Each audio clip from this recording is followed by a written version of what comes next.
تلبس. هل بقى التحريات الجنائية كافية لإدانة متهم بقضية مخدرات؟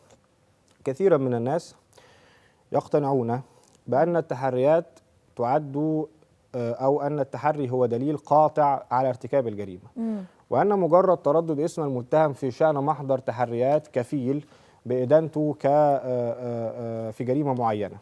لكن في حقيقة الأمر التحريات يا سيدتي في فحواها وفي جوهريتها لا تعبر إلا عن رأي مجريها، الشخص الذي أجرى التحري فقط. فالتحري يتأتى من الاستنتاج والتقدير. فلذلك التحريات تخضع لأحوال البطلان وأحوال الصحة وأحوال الكذب وأحوال الصدق. وارد إن هي تبقى مظبوطة، وارد إن هي ما تبقاش مظبوطة.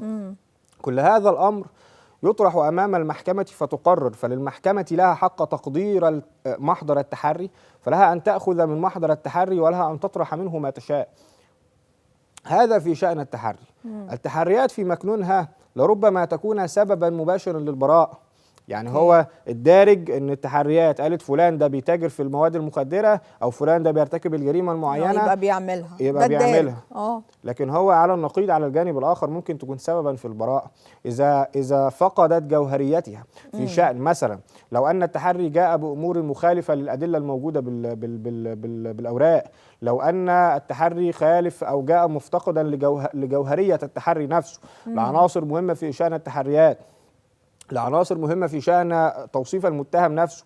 هذه الأمور ومن الأمور الكثيرة من الممكن أن تأخذ من ورقة التحري كدليل إدانة إلى دليل براءة. صحيح. وإذا تشككت المحكمة في شأن التحري فبالطبع الشك يفسر في مصلحة المتهم، وفي هذه الحالة ممكن أن تطرح المحكمة التحريات جانبا وتقضي ببراءة المتهمين طبقا لمحضر التحري كونه غير جدي وكذا وكذا وكذا. فللمحكمة أن تأخذ من التحريات شريطة أن يكون هناك مع التحريات دلائل قوية تعضد هذه التحريات وتساند محضر التحري أو ورقة التحري في شأن أوراق الدعوة ومجرياتها وفقا للأدلة، فلها أن تستعين بالتحري إذا كان هناك أدلة كافية. فإذا كان هناك أدلة كافية على أن هذه التحريات تحريات جدية وتحريات تتفق مع الأدلة وتتفق مع سياق الدعوة، فللمحكمة أن تأخذ منها وتسبب حكمها أو أن تأخذ منها في تقويم عقيدتها. لكن التحري ليس مجرد أن فلان قد ورد اسمه في أحد محاضر التحريات